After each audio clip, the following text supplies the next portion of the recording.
नमस्कार, स्वागत है आपका हमारे समाचार में और मैं हूं आपके साथ दिव्या शेखावत। एसआई भर्ती परीक्षा भाई रद्द हो गई है और इस भर्ती परीक्षा के रद्द होने के बाद से ही जो है जश्न का माहौल था। कहीं तो भाई खुशी मनाई गई है और कई लोगों के चेहरों पर जो है आंसुओं की बरसात नजर आई है। मेरे साथ लादूराम गुदारा जी है। जीत का जश्न जो है असली इन्हीं के यहाँ से शुरू हुआ था। 127 दिन का जो धरना था उसका नेतृत्व इन्होंने किया था। संघर्ष समिति में लादूराम गुदारा जी थे और हनुमान बेनीवाल जी का भी संघर्ष रहा है, किरोड़ीलाल मीणा जी का भी रहा है।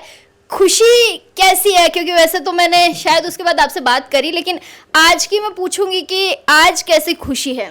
खुशी तो इतनी है कि शब्दों में बयां नहीं कर सकता।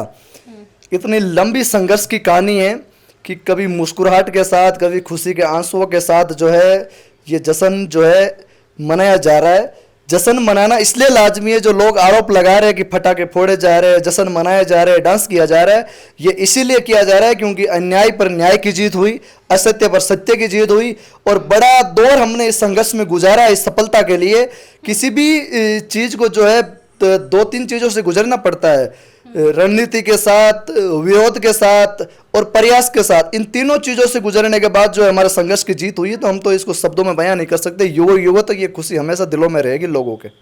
आपके चेहरे की मुस्कुराहट तो मुझे नजर आ रही, लेकिन मैं कई दिनों से उन अभ्यर्थियों से भी मिल रही हूँ जिन्होंने परीक्षा पास की, पेपर दिया। कई कह रहे हैं ईमानदारी से दिया है हमने पेपर, और वो बड़े मायूस हैं, उनके चेहरों पर मायूसी है, कहने के लिए उनके पास शब्द नहीं है। इसको लेकर क्या कहेंगे? देखिए, ये निसंकोच है कि कुछ साथी जिनको अपन संख्या में नहीं कह सकते, 100 हो सकते, 50 हो सकते, 150 हो सकते, इससे ज़्यादा नहीं, उनको पीड़ा अवश्य हुई है, उनको दर्द अवश्य हुआ है क्योंकि उन्होंने जो है हमारे जैसे उन्होंने मेहनत करके जो है नौकरी हासिल करी है। लेकिन समाज हित में और प्रदेश हित के अंदर कभी कभी परिस्थितियां ऐसी संयोगवश सामने आ जाती है जहां सही और गलत की छंटनी करना जो है संभव नहीं हो सकता। उसी के दृश्य में जो न्यायपालिका ने गहन तथ्य और सबूतों के आधार पर जो फैसला दिया है, भर्ती के अंदर बड़ी गड़बड़ियां, अनियमितता और भ्रष्टाचार के आरोप में चलते जो न्यायपालिका में जो मामला चला, उसके आधार पर जब भर्ती की पारदर्शिता, शुचिता भंग हुई, उस पर उन्होंने जो फैसला दिया वो पूरे राजस्थान के लिए स्वागत योग्य है और एक आदर्श स्थापित करने वाला ऐतिहासिक फैसला, उसको उन लोगों को स्वागत करना चाहिए।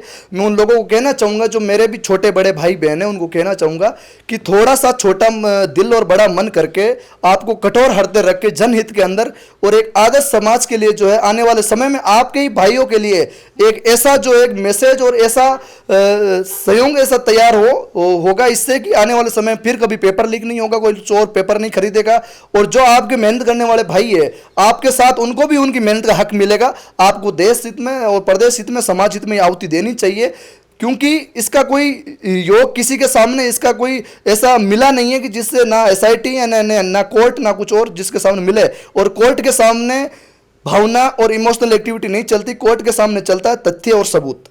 ये बड़ा मन आप उनको रखने के लिए कह रहे हैं। अगर आप होते इस जगह तो क्या आप बड़ा मन रखकर अपनी भर्ती परीक्षा छोड़ देते? लादूराम जी, आप बताइए, अगर आपके साथ ऐसा हुआ होता, आप छोड़ देते क्या खुशी खुशी? बिल्कुल छोड़नी पड़ती है। देखो, कुछ समय के लिए दर्द जरूर होता है कि आपने अगर मेहनत से वर्दी हासिल करी हो, लेकिन ये जो पद है ये इतना कलंकित पद बन गया, थानेदार का पद, जो चोर, फर्जी, बेईमान, अगर आप प्रदेश के कहीं भी कोने में जाओ पूछोगे, अगर आप, मैं थानेदार भाइयों से भी कहना चाहूंगा, अगर आप किसी को अपने आप को बताओगे कि मैं थानेदार हूं, लोग आपसे पूछेंगे किस बैच के, 2021 बैच के, लोग आपको उस कलंकित नजरिए से देखेंगे कि फर्जी, चोर, बेईमान, पेपर लेके बना। तो यह इस पद की गरिमा को बनाए रखने के लिए यह जो पद है ये एडिशनल एसपी के रैंक तक जाता है और राजस्थान की जनता के लिए आंतरिक सुरक्षा का मामला है। जो आमजन में विश्वास और अपराधियों में भय का जो इनका देव वाक्य है पुलिस का, उसको बरकरार रखने के लिए जो ये जरूरी होता है। और मैं कहना चाहूंगा कि कोर्ट जो है वो सर्वोपरि होता है, न्यायपालिका जो है विधायिका और कार्यपालिका से भी ऊपर होती है, जहां ना सरकारें चलती, ना राजनीति चलती, ना मीडिया चलता है, ना धरने चलते, ना प्रदर्शन चलते। वहां चलता है तथ्य, साक्ष्य, सबूत, कानून, नियम। उन्हीं के अनुरूप जो फैसला हुआ वो तो अपने आपको मानना पड़ेगा। अगर उस फैसले के अगेंस्ट आपको जाना है, आप डिवीजन बेंच, सुप्रीम कोर्ट तक जाइए, हम भी आपके साथ मजबूती से लड़ेंगे, हम भी लड़ रहे हैं। लेकिन मैं उन भाइयों को कहना चाहूंगा, ज्यादा आप भाव विभोर नहीं होते हुए, भावनाओं में नहीं बहते हुए, आप अगर अपनी मेहनत को आप साबित करना चाहते हो समाज में और तमाम लोगों के सामने, तो आप दोगुनी रफ्तार से कठिन परिश्रम करके वापस दिखाइए आप, क्योंकि मैटर आपके सामने वही है, वर्ती आपके सामने वही है, समय आपको पर्याप्त मिल रहा है, तो आप दिखाइए कि हम ईमानदार थे, मेहनती है और हम आज आगे भी जो है मेहनती है, तो आप अपनी नौकरी को वापस हासिल कर सकते हो। ऐसा कोई बड़ा रवैया नहीं कि आप वापस पढ़ नहीं सकते। इन अभ्यर्थियों का कहना है कि 5 साल में तो अच्छे अच्छे का दिमाग चेंज हो जाता है, सिलेबस चेंज हो जाता है। 5 साल पहले आपकी जो क्षमता थी, आपकी एफिशिएंसी थी दौड़ने की, वो 5 साल बाद नहीं रहती है। दिमाग खर्च हो गया, पैसा खर्च हो गया, समय निकल गया 5 साल का, और अब आपने आके भर्ती रद्द कर दी, हमारा पूरा भविष्य खराब कर दिया आपने। देखिए, अगर किसी आदमी के अंदर अगर वो कला है, अगर वो उस परिश्रम में पूरा निपुण है, उस काम को वो बाद में भी कर सकता है। अगर आपने 18 साल की उम्र में गाड़ी चलाना सीखी है और आपने 10 साल मान लो गाड़ी नहीं चलाई किसी कारणवश से, तो क्या आप 35 साल की उम्र में गाड़ी चलाना भूल जाओगे? हम जब छोटे थे, स्कूल में पढ़ते थे, तब हम साइकिल लेके जाते थे। आज लंबे 10-15 साल हो गए मुझे भी साइकिल छोड़े, आज भी मुझे कोई साइकिल दे दे तो मैं चला सकता हूं। अगर आप में बताओ, अपन ने हजारों एग्जाम्पल ऐसे देखे होंगे बड़े बड़े आईपीएस आईएएस और बड़े बड़े पदों पे बैठे लोगों के, जो ये बताते हैं कि हमने जो है मजदूरी करके तैयारी करी, कभी कभी परिस्थितियां ऐसी सामने आ गई आर्थिक जो है तंगी के चलते जो हमने 2 साल पढ़ाई को छोड़ा और मजदूरी करनी पड़ी, पैसे कमाए, फिर हमने पढ़ाई करी। तो ये तमाम ऐसे साक्ष्य है, क्योंकि दिमाग वही है, मैटर वही है, वही चीजें आपको रिविजन करना है। अब तो उनका दिमाग और ज्यादा तेज हुआ है। 2 साल की आपने थानेदार जैसे पद की जो है ट्रेनिंग ली है, वो तो वैसे ही कॉन्फिडेंस कर रहे हैं कि हम तो इतने कॉन्फिडेंस में हो गए कि पुलिस की ट्रेनिंग इतनी खतरनाक होती है कि 5 मिनट का समय दे दे और किसी की चप्पल भी चोरी हुई है तो हम ढूंढ के ला सकते हैं, हमें मौका दीजिए कि हम तो, वो तो आईपीएसओ को चैलेंज करके इतने इंटेलिजेंट हो चुके वो ऑलरेडी, उनका दिमाग इतना जो है प्री मेच्योर हो चुका है, इतना टेक्निविटी उसके दिमाग के अंदर उनके घुस चुकी है, तो वो तो आराम से कर सकते हैं। ये कोई दो राय नहीं है। पढ़ाई करने वाला जब उन विकट परिस्थितियों में वो चयनित हो सकते तो आज पढ़ सकते हैं। वो छूट की मांग करिए कि सरकार से कि भाई सरकार जो 859 की वैकेंसी और जो 1015 की वैकेंसी उनको अलग कर रही, ताकि हमें 2 मौके मिल सके और हम अगर एक भर्ती में रह सके तो दूसरी भर्ती में हमें मौका मिल सके। ऐसा कोई दो राय नहीं होता। इस प्रकार तो अगर कभी किसी किसान के खेत में अगर फसल नहीं होती है अकाल के कारण, तो क्या 2 साल बाद में अकाल पड़ने के बाद बारिश होती है तो क्या फसल नहीं होती? फसल होती है, क्योंकि खेत वही होता है, खरपतवार वही होती है, फसल वही होती है, बीज वही होता है, तो कमी कहां होती बारिश की? अब मैटर वही है, समय वही है, पद वही है, आपको केवल अपने दिमाग से तैयारी करनी है साइलेंट रूप में। आप अब दोगुनी परिश्रम से दिखाइए समाज को कि हम ईमानदार थे, ईमानदार है। ये समय है आपको अपने आप का ईमानदारी का और मेहनती साबित करने का। कुछ अभ्यर्थियों का कहना है कि 700 750 पदों पर ये कहा गया था कि ये पद पर जो बच्चों ने एग्जाम दिया वो एकदम ठीक है, और 50-60 जो है फर्जी करार 50-60 को दिया गया था, तो पूरी भर्ती को रद्द करना कहां तक ठीक रहा है?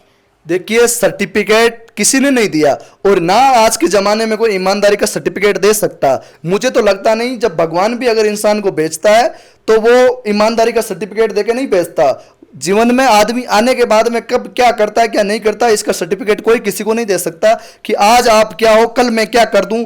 ये कोई कभी भी संभव नहीं है, ना कोई किसी के ऊपर कह सकता। मैं जितने भी ये छोटे बड़े भाई जो आरोप लगा रहे हैं, मैं इनको कहना चाहूंगा कि कागजी कार्यवाही के हिसाब से कम आप सही आरोप लगाइए। जो आप 785 की बात कर रहे हो, ये 785 ये वो जो है पद लिखे हैं इसके अंदर कि जब एसओजी ने जो है आज से 3 महीने पहले जब कोर्ट के अंदर प्रस्तुत किया, तब लगभग 40-42 लोगों की गिरफ्तारी हो चुकी थी और कुछ जो है 15 से 20 लोगों ने इस 859 के पदों में से ज्वाइन नहीं किया था इस भर्ती को ट्रेनिंग सेंटर में। तो ये मिला के इन्होंने कहा कि इतने लोग जो है इन्होंने ज्वाइन नहीं किया और इतने लोग जो है हमारे गिरफ्त में आ गए। टोटल बचते हैं 785 लोग जो अभी ट्रेनिंग कर रहे हैं। इन लोगों में जो है बड़ा लगातार हमारे पास शिकायतें आ रही है, लगातार परिवाद आ रहे हैं और हम जांच कर रहे हैं कि 785 लोग ऐसे हैं जो अभी ट्रेनिंग कर रहे हैं और इनके खिलाफ अभी जो है एविडेंस और जांच जो है हम कलेक्ट कर रहे हैं और जांच जारी है। ये वो बात बोली गई थी। और जो लोग वो भाई ये बता रहे हैं कि 500 लोग जो हम गवर्नमेंट जॉब छोड़ के आए हैं, 500 लोग नहीं है, टोटल 143 लोग थे जो राजस्थान और सेंटर की गवर्नमेंट जॉब छोड़ के आए। उनमें से लगभग 27 लोगों की तो ऑलरेडी गिरफ्तारी हो चुकी है। उन 143 में से जो लोग थानेदार थे 27 लोग वो गिरफ्तार हुए हैं, 8 लोग उनमें से अभी भी फरार हैं और 75 लोग हैं जो एक सर्विसमैन के पद पे थे। और मैं मजे की बात आपको बताऊंगा कि इस भर्ती के जो मुख्य आरोपी है 5-5 लाख रुपए के इनामी आरोपी सुरेश ढाका और यूनिक बाम्बू, वो आज भी पुलिस की गिरफ्त से दूर है। जो मुख्य आरोपी है मोस्ट वांटेड इस भर्ती के हैं, वो सुरेश ढाका खुद प्रिंसिपल था सरकारी सेवा में, यूनिक बाम्बू खुद वनपाल की जॉब में था। तो जब वो सरकारी सेवा में थे और उन्होंने इस पूरे पेपर को लीक किया है, तो कैसे कह सकते हो कि सरकारी सेवा में थे तो हमने पेपर नहीं लिया? ईमानदार नहीं। इस भर्ती का टॉपर जो है वो खुद सरकारी सेवा में होते हुए उसने पेपर लिया है, और पेपर लीक करने वाली एजेंसी जिसको कोर्ट ने जैसे कहा है कि घर का भेदी लंका डाय, रामूराम राय का और बाबूलाल कटारा जो इतने बड़े पद पे थे उन्होंने पेपर लीक किया है। तो इतने अनेकों उदाहरण पड़े कि सरकारी सेवा में होते हुए उन्होंने पेपर लिया है, और सरकारी सेवा में होते हुए ज्यादातर उन्हीं लोगों ने पेपर लिया जिनको बल्क में पैसों में पेपर मिल रहा था। उन्होंने पूर्व की जॉब छोड़ी और पैसों के दम पे पेपर लिया। एसओजी की कार्यप्रणाली पर सवाल उठा दिए गए। वीके सिंह पर सरासर सवाल उठाए जा रहे हैं कि वीके सिंह तो खुद मौजूद थे पैनल में जब इंटरव्यू लिए जा रहे थे एसआई के, तो क्या उन्हें तब नजर नहीं आए थे ये बच्चे कि ये फर्जी हो सकते हैं? क्या तब उन्हें इस बात का अंदाजा नहीं था कि आज वो 400 बच्चों पर इल्जाम लगा रहे हैं? तो बाकी कहाँ गए? उस समय वीके सिंह जी क्या कर सकते थे? मुझे इस मामले का पता नहीं है कि क्या था या क्या नहीं, ये वो कोई बात ही नहीं है। उस समय तो खूब लोग इंटरव्यू के पैनल में शामिल थे और इंटरव्यू में बहुत बड़ा साक्षात्कार हुआ। इंटरव्यू की प्रक्रिया बाद की बात है, यहां मुद्दे की बात पेपर लीक की है। इंटरव्यू में आदमी 2 चरण पास करके बाद में जाता है, पहले पेपर पास करता है, उसके बाद फिजिकल पास करता है, फिर उसका इंटरव्यू में नंबर आता है। यहां बात साक्षात्कार से पहले पेपर की है। जब पेपर 35 दिन पहले लीक हो गया और लोगों ने जो है सेंटरों से पेपर लीक हुआ, ना जाने कितने कितने सोशल मीडिया और लोग मोबाइल के माध्यम से आपको देखने को मिला है, तो आप सोचो कि आरपीएससी के जो सदस्य थे उन लोगों ने पेपर लीक कर दिया, तो कहां साक्षात्कार की बात आ रही है? साक्षात्कार में तो बहुत ज्यादा घपला हुआ है, जिसके चलते तो हाल ही में मंजू शर्मा ने इस्तीफा दिया है, संगीता आर्य जो अभी भी बेटी है, संजय सोतरी है। साक्षात्कार के रूप में देखोगे तभी तो हम मांग कर रहे हैं कि आरपीएससी का पुनर्गठन होना चाहिए, भंग होना चाहिए, ये तमाम मामले है। और जो लोग आज एसओजी के एडीजी पर आरोप लगा रहे हैं, आज तक पूरे राजस्थान ही पूरे देश भर में यह चर्चित विषय रहा है कि राजस्थान की जो थानेदार और दरोगा की भर्ती थी, उस दरोगा की भर्ती को एसआईटी ने इतने शानदार और ईमानदारी के रूप में कार्यवाही करते हुए जांच करी है। एसओजी के लिए जो है आरोप गिरफ्तारियां करना कोई आसान बात नहीं है। शक के दायरे में किसी को भी एसओजी जो है गिरफ्तार कर सकती है, वो बहुत आसान है, लेकिन उसके खिलाफ साक्ष्य जुटाने, मजबूत तथ्य जुटाने और उसकी चेन जोड़ना कि किससे पेपर लिया, कैसे लिया, डमी कैंडिडेट है या व्हाट्सएप के जरिए आया या किस जरिए आया, कितने पैसों में कहां से पेपर लिया, यह जुटाने में समय लगता है। क्योंकि 4 साल हो गया, क्योंकि उस व्यक्ति को जो है मजिस्ट्रेट के सामने न्यायपालिका में पेश करना पड़ता है। न्यायपालिका में जब आप किसी दोषी को पेश करते हो तो उसके खिलाफ सबूत और तथ्य होने बहुत जरूरी है। इसी प्रकार एसओजी धीरे धीरे जब उनके सामने शिकायतें आ रही है, परिवाद आते हैं, समय समय पर जब नए लोग उनको जाके शिकायतें दर्ज करवाते, तथ्य देते, सबूत देते, उसी प्रकार एसओजी गिरफ्तारी और कार्रवाई कर रही है। इसी के जरिए जो है लंबा वक्त लग रहा है, लंबा दौर मिल रहा है, क्योंकि लोगों ने 4 सालों में साक्ष्य मिटा दिए। यहां लोग आजकल इतनी हेवी टेक्नोलॉजी है, चंद सेकंडों में सब कुछ मिटा देते हैं। तो एसओजी तो इतनी शानदार कार्रवाई करी कि अब तक जो एसओजी ने 125-27 लोगों की गिरफ्तारी की है, 55 लोग जो ट्रेनी है उनकी गिरफ्तारियां करी है, और टोटल लगभग जो है ऐसे अभी तक 80-90 आरोपी है जो वांछित इस भर्ती में, वो अभी भी जो गिरफ्त से दूर है। और जो लोग कह रहे थे कि भर्ती रद्द होने के बाद भी जांच नहीं होगी, जांच बंद हो जाएगी, आज दुगुनी रफ्तार से भर्ती रद्द होने के बाद जांच जारी है और लगातार कार्रवाई हो रही है। ये एसओजी ने भर्ती रद्द करने का इसीलिए जो है रिकमेंडेशन किया था, ताकि जो मेहनतकश युवा है, जो पसीने से जो किसानों के बच्चे जो तैयारी करते हैं, उनमें विश्वास बना रहे।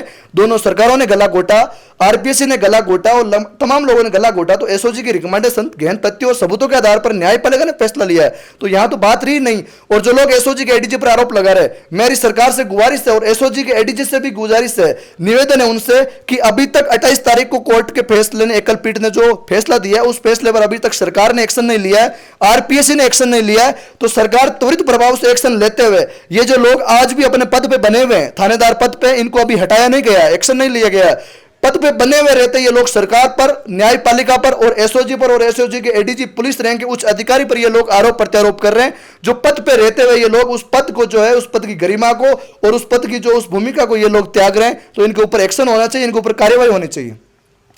किरोड़ी लाल मीणा पर आज जो है एक प्रेस कॉन्फ्रेंस हुई है पिंक सिटी प्रेस क्लब में।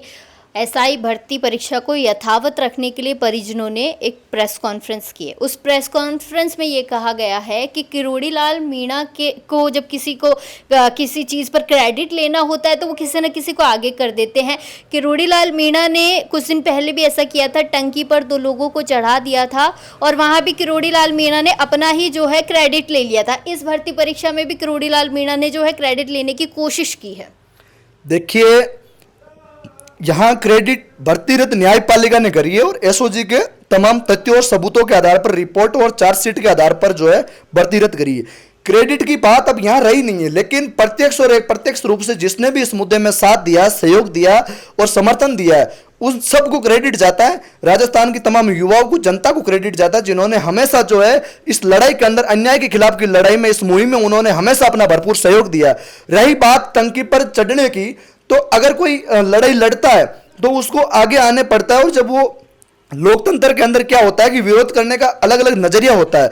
तो जब हम लोग सड़कों पे संघर्ष कर रहे थे, सड़कों पे संघर्ष करते करते लोग हम थक गए थे, तो हमने ये युक्ति अपनाई, क्योंकि हम लोग यूनिवर्सिटी में पढ़ते हैं तो हमेशा देखते हैं कि टंकी पे भी चढ़ के विरोध प्रदर्शन करते हैं। जब सरकार हमारी बात नहीं सुन रही थी तो हमें लगा कि भाई उपचुनाव का दौर है, तो सरकार के ऊपर एक दबाव बनाया जाए कि भाई सरकार अब क्यों नहीं फैसला ली जा रही है, जब एसओजी उस समय तक रिकमेंडेशन कर चुकी थी भर्ती रद्द करने का, और सरकार के एजी और सरकार के जो डीजी है उन सब ने जो रिकमेंडेशन कर चुके थे तब तक कि भाई भर्ती रद्द होनी चाहिए, उसके बाद फैसला नहीं ले पा रहे थे। तो हम लोगों ने जो है टंकी पे चढ़ने का फैसला लिया, और टंकी पे जब हम भूखे प्यासे 3 दिन हमने निकाले, सरकार ने खूब जतन यतन प्रयास किए, खूब परिस्थितियां और कई हमारे को जो है मेंटली और जो है फैमिली टॉर्चर हमें किया गया उतारने के दौरान, लेकिन हमने एक ही माना था कि हम नीचे नहीं उतरेंगे जब तक या तो मुख्यमंत्री जी हमसे जो है संपूर्ण आश्वासन नहीं देंगे, या फिर तब तक कोई हमें आके ये नहीं कहेगा कि हम आपकी मुलाकात कराएंगे, या हम संपूर्ण आश्वासन देते हैं कि हम आपको भरोसा दिलाते हैं कि आपकी भर्ती रद्द का फैसला जो भी है मुख्यमंत्री तक पहुंचाएंगे और इतने दिनों में फैसला लेंगे।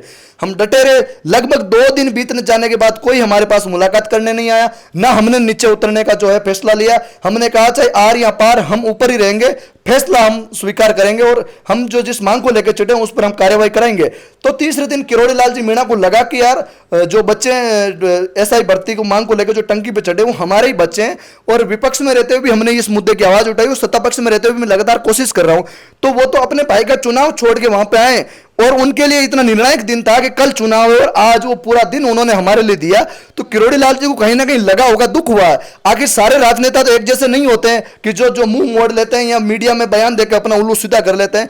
किसी ना किसी को तो जो पीड़ा होती है, वैसे ही राजस्थान में किरोड़ी लाल मीणा, हनुमान बेनीवाल, ये वो लोग हैं जिनको वास्तव में लगता है कि दर्द छलकता है इसके अंदर, कि सुख में साथ हो या नहीं हो, दुख या दर्द उनको लगता है तो वो आते हैं। तो उस समय किरोड़ी लाल जी आए, उन्होंने आश्वासन दिया और हमें नीचे उतारा। हमारे भी सोशल मीडिया, मोबाइल सब बंद हो गए थे, हमें भी नहीं पता था कि कोई हमें उतारने आएगा। आप मीडिया के साथियों से हमें पता लगा कि राजस्थान के किरोड़ी लाल मीणा हमें उतारने आ रहे हैं। उन्होंने उतारा, आश्वासन दिया, हमारी हॉस्पिटल में एडमिट करवाया, ये सब प्रक्रिया हुई। ये अब एक दर्द में बौखलाहट का नजरिया पेश किया जा रहा है कि सब कुछ प्रायोजित था। अगर प्रायोजित होता तो सरकार रद्द कर देती, फिर तो न्यायपालिका ने क्यों रद्द करी? हमें तो हमेशा सुनने में आया कि सरकार रद्द नहीं करेगी, कोर्ट ही सरकार का होता है, न्यायपालिका में कुछ नहीं होगा। लेकिन हमेशा हमने कॉन्फिडेंस रखा, हमारे तथ्य और जो एविडेंस इतने मजबूत थे कि कोर्ट से हम जीत गए। एक बात और अभ्यर्थी कह रहे हैं कि किरोड़ी लाल मीणा ने साथ दिया एसआई भर्ती परीक्षा को रद्द करवाने के लिए, तो उनके भाई चुनाव हार गए। फिर हनुमान बेनीवाल जी आए, उनकी अहम भूमिका रही है, 127 जन के धरने में वो लगातार जो है उपस्थित रहे हैं। उनकी बीवी चुनाव हार गई। ये अभ्यर्थी इल्ज़ाम लगा रहे हैं कि जैसा करोगे वैसा भरोगे, यहीं का यहीं मिलेगा। क्या कहना है उन अभ्यर्थियों को? सरासर कह रहे हैं कि आप भी भुगत कर जाओगे। इसका मतलब तो जो है वो अभ्यर्थी हो ही नहीं सकते। वो कोई समाज कंटक, समाज विरोधी और व्यक्तिगत आरोप प्रत्यारोप लगाने वाले कभी स्टूडेंट नहीं होते। उनको सोचना चाहिए कि भर्ती रद्द न्यायपालिका ने करी है, आप व्यक्तिगत टिप्पा टिप्पणी क्या करोगे? किरोड़ी लाल के चुनाव हारने की बात मैं उनको बताता हूं। जब जो व्यक्ति खुद चुनाव हारा और जिसके परिदृश्य में चुनाव हुआ, किरोड़ी लाल जी खुद मीडिया पे और सरकार पे उन्होंने आरोप लगाए कि सरकार ने पीठ पीछे छुरा घोंपा है, उसकी वजह से मेरा भाई चुनाव हारा है। तो जो किरोड़ी लाल जी खुद कह रहे हैं कि सरकार ने पीठ पीछे छुरा घोंपा तब मैं चुनाव हारा हूं, तो फिर हमारी वजह से तो हो ही नहीं। मेरे तो वहां पे वोट ही नहीं थे, ना मैं उस विधानसभा क्षेत्र से आता हूं, ना उस विधानसभा के क्षेत्र के लोग मुझे जानते थे। अगर हमारे टंकी पे चढ़ने से अगर कोई व्यक्ति चुनाव जीत जाता है तो फिर राजस्थान के सभी नेता ऐसे तो हर जगह किसी को टंकियों पे चढ़ा दो और 2-2 3-3 दिन रख के उनको उतार दो और चुनाव जीत लो। और रही बात हनुमान बेनीवाल जी की, जब हम टंकी पे चढ़े, हनुमान बेनीवाल जी का खिमसर में चुनाव था, उनकी पत्नी कनिका जी चुनाव लड़ रही थी। उस समय हमारी कोई कनेक्टिविटी उनसे नहीं बन पाई थी। फोन के माध्यम से जरूर मेरी उनसे बात हुई थी, लेकिन उन्होंने भी यही कहा कि जो है चुनाव का दौर चल रहा है, मैं व्यस्तता के दौर में हूं, आप लोग नीचे उतर जाओ, उसके बाद में बात करूंगा, उन्होंने ये कहा। तो वो तो धरने पे जब बाद में आए, जब हमने कहा, जब किरोड़ी लाल जी भी ने भी ये कहने लगे कि भाई सत्ता पक्ष में हूं और सरकार मेरी बात नहीं सुन रही है, मैंने खूब प्रयास कर लिए। उसके बाद में कोर्ट में हमारा मामला चल रहा था, लेकिन हमें जरूर थी, क्योंकि हम जब सड़क पर संघर्ष करते थे तो सरकार के लोग जो है बैठे, जो इस भर्ती रद्द करने के पक्ष में नहीं थे, वो पुलिस के जरिए हमें डराते थे, पुलिस हमें पहले गिरफ्तार करवा लेते थे, हमारे आंदोलन को फेल करते थे। तब हमने थक हार के हनुमान जी से निवेदन किया, मैंने कहा साहब हमारे मुद्दे को उठाओ, आप लड़ो, क्योंकि आपने लोकसभा के अंदर भी इस मुद्दे को उठाया, 2021 में भी आपने इस मुद्दे को उठाया, साथ है, और आज इतने साक्षी और सबूत सामने आ गए, तमाम अखबार हर दिन इस भर्ती के सामने आए, पूरे राजस्थान में बेड़ा गर्क हो चुका है। और ये लोग अगर चुन के आएंगे तो इन्हीं किसानों और गरीबों की जनता का ये शोषण करेंगे।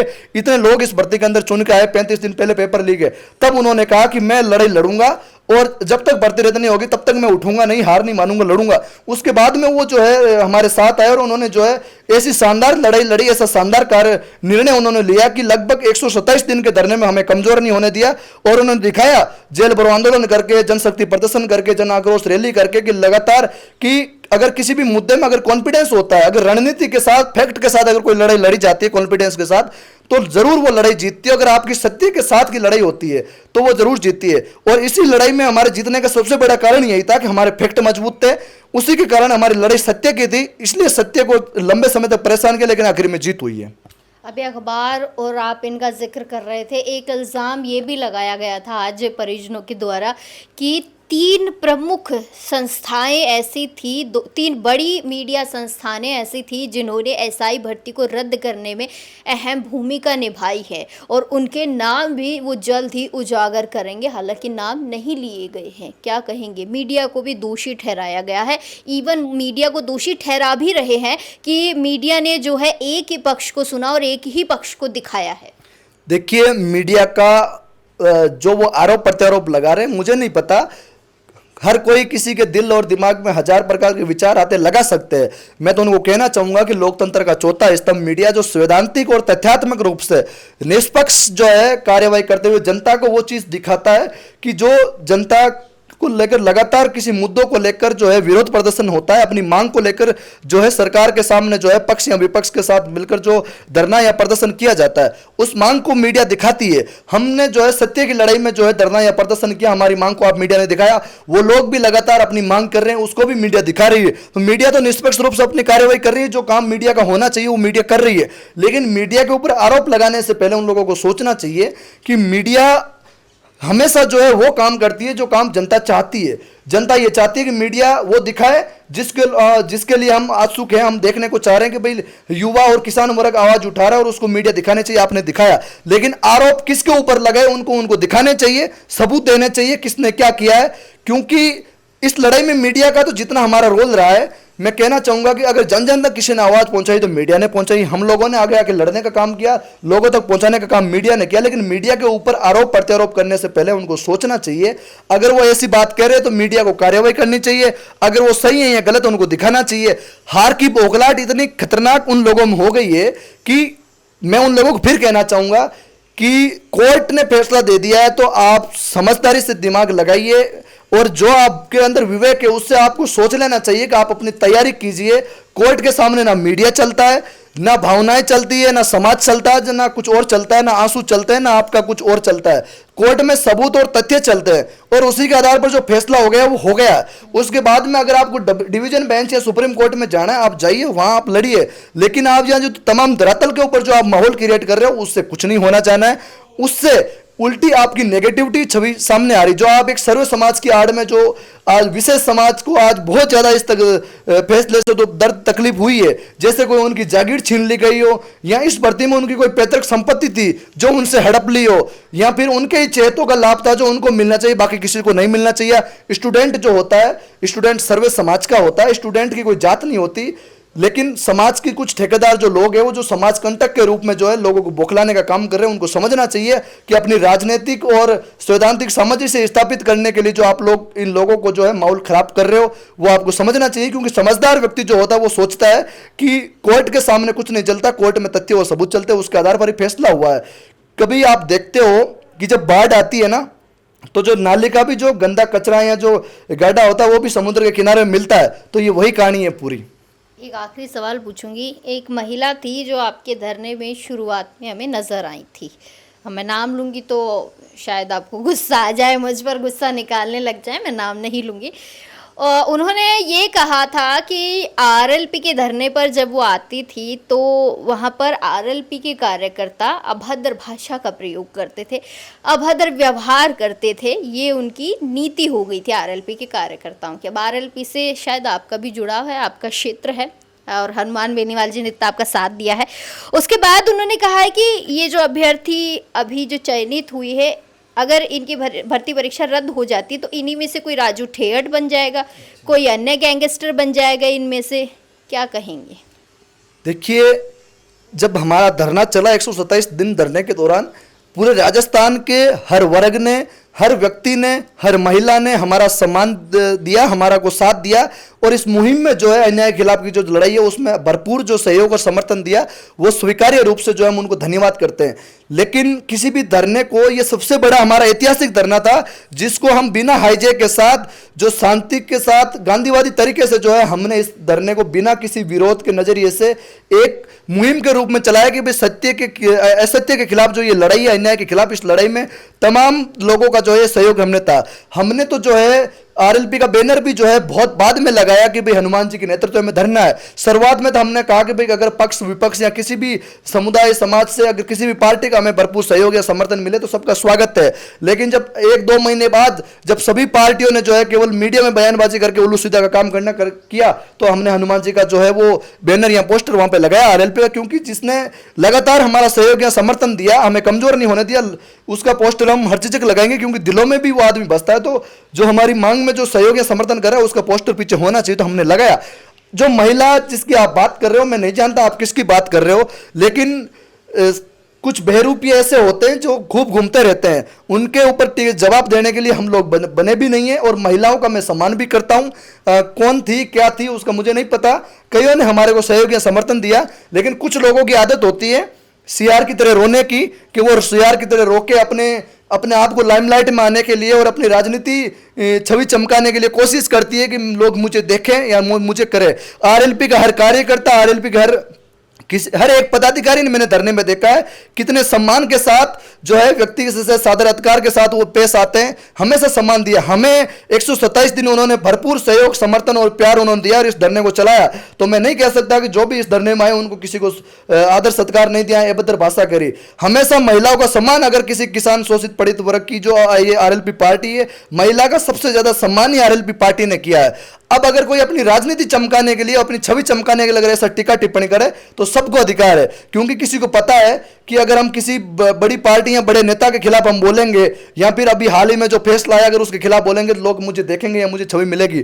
और बात कर रहे हो अभद्र टिप्पणियों की, तो जिस महिला को मैं सोचता हूं जिसकी आप बात कर रहे हो, सबसे ज्यादा अभद्र भाषा की लैंग्वेज तो वो खुद महिला यूज करती है। आप देखोगे तो आपको सामने आ जाएगा। मैं नाम भी नहीं लेना चाहूंगा क्योंकि महिला का हम लोग सब सम्मान करते हैं, लेकिन एक समाज के रूप में जो है पेश आना चाहिए कि उसको कि किस प्रकार से लोग मुझे देखते भी है सोशल मीडिया के माध्यम से, आखिर मेरी छवि क्या है। अगर आप अपने आप की छवि उस रूप में दिखाओगे तो लोग भी आपकी छवि उस रूप में देखेंगे। तो आपको जितनी चाहे वो बचना चाहिए इस आरोप व प्रत्यारोप की घटनाओं से। आप अगर पहले हमारे साथ थे तो बाद में आप वहां क्यों गए, उसका आपको पेश आना चाहिए। यहां आपको वो छवि या वो रूप नहीं मिला तो आप वहां चले गए। ये आप जगह जगह जाके जो है कोशिश कर रहे हो जो नजरिया पेश करने का, उससे आपको कुछ नहीं होने वाला। उससे आपको जो है समाज उसी नजरिए से बोलेगा और अगर आप जिस लैंग्वेज में आप बात करोगे उसी लैंग्वेज में लोग आपको जवाब देंगे। और हमने हमेशा सम्मान के साथ सबका स्वागत और सहयोग हमने लिया है और सबके साथ सहयोग और समर्थन से ही, प्यार से ही इस लड़ाई को हमने जीता है। चलिए, बहुत शुक्रिया लादूराम जी। तो देखिए, कहीं आप लोग ये ना कहें कि हम एक ही पक्ष को दिखाते हैं, तो हमारा फ़र्ज़ बनता है कि हम दोनों पक्षों की जो बातें हैं वो सुने और आप तक पहुंचाएं। क्योंकि पहले हमने दिखाया था कि एसआई भर्ती परीक्षा को रद्द करने के लिए लगातार धरना जारी है, वो धरना अच्छे से आपको दिखाया, हर एक चीज़ आप तक प्रस्तुत की। उसके बाद अभी जो अभ्यर्थी एसआई भर्ती परीक्षा को यथावत रखना चाहते हैं वो भी हम आपको कंटिन्यू दिखा रहे हैं और ये भी आपको दिखा रहे हैं कि वो अभ्यर्थी जो इस भर्ती परीक्षा को रद्द होने से खुश हैं वो क्या कहते हैं। जो अभ्यर्थी डीबी में जा रहे हैं उनके फैसले से, तो काफी सारी चीजें हैं जो आप तक पहुंचाना जरूरी है। सटीक सही जानकारी दिखाना हमारा समाचार का काम है, वही हम कर रहे हैं। तो काफी सारी बातें आज लादूराम जी से की है कि भर्ती परीक्षा पर वो क्या कुछ कहते हैं। अब कल की डेट है तो देखते हैं कि डीबी क्या सुनवाई करती है और डीबी क्या फैसला देती है। लेकिन आप तमाम छोटी बड़ी अपडेट्स के लिए बने रहिएगा हमारा समाचार के साथ। नमस्कार।